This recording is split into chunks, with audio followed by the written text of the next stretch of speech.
And now, from talking about sex to talking about sex. Kate Bush is only 20 and the most amazing lady. Her unique song shot her to superstardom in only 1 year. When she was up in the Northeast recently, Malcolm Gurry, the lucky broadcaster, had the pleasure of talking to her about her work. Most of the pop songs today are about sex, whether they say it obviously or not. I mean, it's been for years the subject is to write about boy meets girl. And, you know, that's the basics of it, and I think, you know, it's wonderful. Do you get very sort of a lot of criticism as being sort of a sex symbol yourself?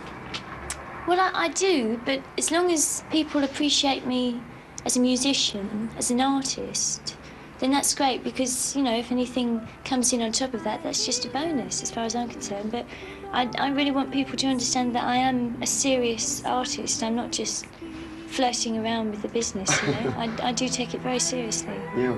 What about the imagery of some of the songs that you actually write about? I mean, does that come from personal experience or something you maybe just see in a film or a book you've read? Well, very little. Take Wuthering Heights, for example. Yeah, very little of it is actually personal experience, but you always apply your own personal feelings to that situation.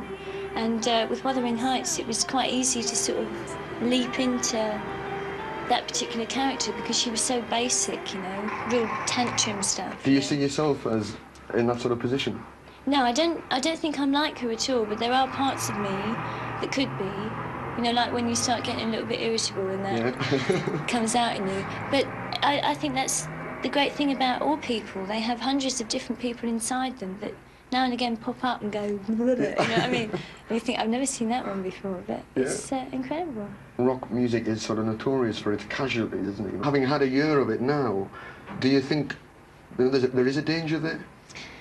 I think there is, but I think it's the rule of life, you know. You have to look after yourself, and if you're aware of yourself, like if you're starting to drift off into a, you know, one of these, or I think also if the people around you are good, then you can be guided. And I'm really determined to stay a human being.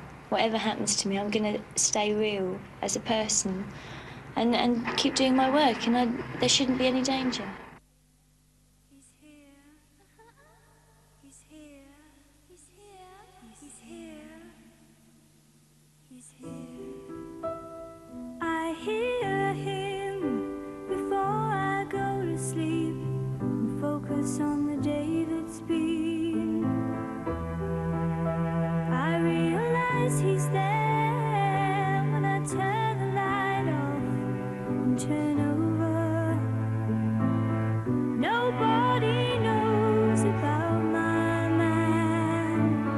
They think he's lost on some horizon, and suddenly I find myself listening to a man I've never known before, telling me about the sea, all his loves till eternity. Ooh,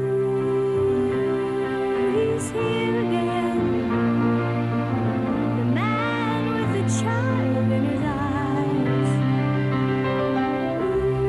Ooh, he's here again, the man with the child in his eyes.